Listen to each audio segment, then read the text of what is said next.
Episode की starting होती है जिनवू के ऑल्टर पर लेटे हुए और उसके स्क्रीन पर लिखा आता है congratulations on becoming a player. और वो एकदम से हॉस्पिटल में उठता है और देखता है कि उसके हाथ पैर जुड़े हुए हैं और उसे खरोच भी नहीं है। कमरे के अंदर आते हैं वो जिनचुल, हंटर्स एसोसिएशन सर्वेलेंस टीम का मैनेजर और कांग तेसिक। उसको पता लगता है कि वो 3 दिन तक बेहोश था। फिर वो पूछता है कि जूही और मिस्टर सोंग का क्या हुआ। वो जिनचुल बताता है कि मिस्टर सोंग हाथ खोने की वजह से अब रिटायर हो चुके हैं और जूही ट्रॉमा की वजह से साइकियाट्रिक केयर में है। उसकी कंडीशन की वजह से शायद वो भी रिटायर हो जाए। सिर्फ 6 लोग बचे थे उस डबल डंजन से और हंटरों के काम में भी ये चीज देखना बहुत ही रेयर है। पर जब व्हाइट टाइगर गिल्ड वहाँ पे पहुंची तो उन्हें बस सुम जिनवू तुम मिले और वहाँ पे कोई टेम्पल या स्टैचू नहीं था। वो जिनचुल बोलता है कि अगर रिपोर्ट में कुछ अलग होता या फिर मरे हुए के बचे कुछ अंश वहाँ पे ना मिलते तो तुम्हारे ग्रुप पे सस्पिशन आ जाता। मैं सिर्फ वैसे ही अंदाजा लगा रहा हूँ। पर सुम जिनवू तुमने कोई सेकेंड अवेकनिंग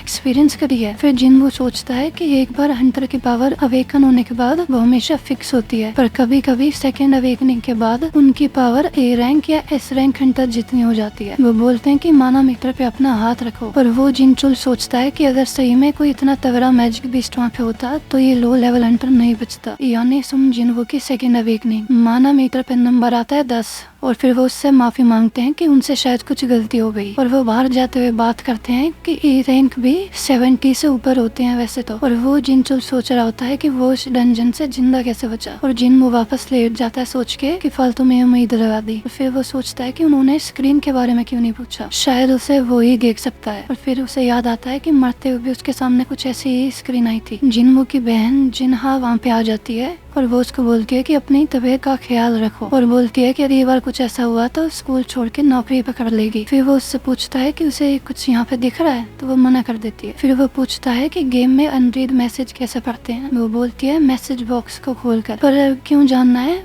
तो वो कहता है हॉस्पिटल में गेम खेलूंगा। और फिर वो अपनी दोस्त के साथ चली जाती है और फिर स्क्रीन पे लिखा होता है कि ये सिस्टम प्लेयर की हेल्प करने के बिना है और सिस्टम की बात नहीं मानी तो पेनल्टी चढ़ जाएगी और रिवॉर्ड डिलीवर हो चुके हैं। और डेली क्वेस्ट आता है स्ट्रेंथ ट्रेनिंग और पूरा ना करने पे पेनल्टी लगेगी। और वो सोचता है कि क्या मजाक है और वहीं पे सो जाता है। वो जिनचुल चेयरमैन गो से बोलता है कि कोई सेकेंड अवेकनिंग नहीं हुई है। तो वो कहते हैं कि सही हुआ कि डंजन ब्रेक नहीं हुआ है पर कई सारे सवालों के जवाब नहीं मिले हमें। इसको स्पेशल केस बता के इस पे और भी कार्रवाई होगी डेटा बैंक में डालने के बाद। यहाँ मिस्टर चोई चाहे इनको बोलते हैं कि अगली बी रैंक रेड में वो इंस्ट्रक्टर बन जाए। वो बोलती है कि उसे वो काम नहीं आता। तो मिस्टर चोई बोलते हैं कि कुछ नहीं करना, बस हमेशा की तरह तुम्हें लड़ना है, तुम्हारे पास टैलेंट है। हमारी हंटर्स गिल्ड देश की सबसे बड़ी 5 में से गिल्ड्स में से एक है पर इंटरनेशनल लेवल पे कुछ खास नहीं। एक साथ हम अपने गिल्ड की रैंक बढ़ा सकते हैं। अब रात के टाइम पे मेन रोड पे एक गेट खुल जाता है। लोग सोचते हैं कि हंटर कब तक आएंगे। जिनवू हॉस्पिटल में लेटा होता है और उसकी स्क्रीन पे आता है कि उसने आज का टास्क पूरा नहीं किया और वो एकदम से किसी रेगिस्तान में गिर जाता है और उसके पीछे एक बहुत बड़ा सा कान खजूरा होता है। उसका टास्क होता है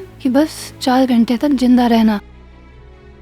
हॉस्पिटल में नर्स देखती है कि वो कमरे में नहीं है और यहाँ वो डेजर्ट में भाग रहा होता है और वो उसको खाने वाला होता है पर वो आखिरी सेकंड के अंदर अपने वापस कमरे में आ जाता है और स्क्रीन पे लिखा आता है कि पेनल्टी क्वेस्ट कंप्लीटेड और रिवॉर्ड की स्क्रीन आ जाती है। नर्स आके एकदम देख लेते कि वो कमरे में है। वो अगले दिन जिनवू बिस्तर से उठता है जैकेट पहनते हुए और वो अपनी बहन के फोन पे कहता है कि वो बिल्कुल ठीक है। यहाँ जूही के पास फोन आता है कि जो गेट खुला था वहाँ पे उसको बुलाया गया है एक डी रैंक मिशन के लिए और वो मना कर देती है। फिर उसे फोन पे पता लगता है कि सुम जिनवू उठ चुका है। वो हॉस्पिटल उसके लिए फूल लेके जाती है और वो 2 नर्स को बातें करते हुए सुनती है कि जब से वो आया है वो रोज भागता है और चैन से नहीं बैठता। ये सुन के जूही वापस चली जाती है। वो बेंच पे बैठ के सोचता है कि ये स्क्रीन असली है और डेली क्वेस्ट कंप्लीट करने के बाद उसे 3 तरह के रिवॉर्ड मिलते हैं। वो फुल रिकवरी यूज करता है। अगला एबिलिटी पॉइंट्स जिसे वो अलग अलग एबिलिटीज में डाल सकता है और वो उसे स्ट्रेंथ में डाल देता है। और सारे लोग देख रहे होते हैं कि क्या पागल है, आपस में अपने आप में ही बात कर रहा है। और आखिरी रिवॉर्ड होता है रैंडम लूट बॉक्स जिसमें इस बार उसको एक चाबी मिली है। स्क्रीन पे लिखा था है कि इससे इंस्टेंस डंजन खुल सकता है हेजोंग स्टेशन के एग्जिट 3 पे। और वो बोलता है कि अभी तक जो भी हुआ है उसके हिसाब से मैं तगड़ा ही बनूंगा। बस न्यूज में अनाउंसमेंट हो रही होती है कि अलग अलग गेट खुल चुके हैं बी, डी और सी रैंक के। जिनवू हॉस्पिटल में अपने मम्मी के कमरे में बैठा होता है और याद करता है 4 साल पहले की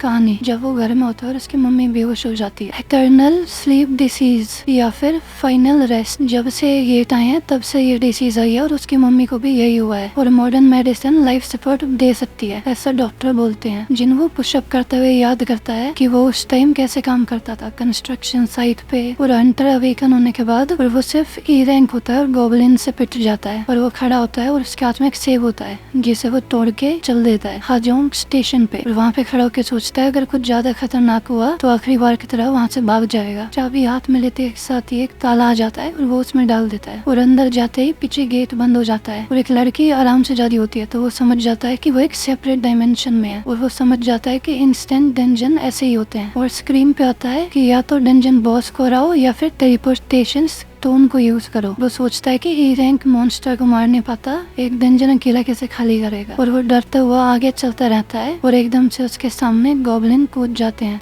तीनों गॉबलिन उसको कूद कूद के इधर उधर से मार रहे होते हैं पर इस बार वो अपने चाकू से बच रहा होता है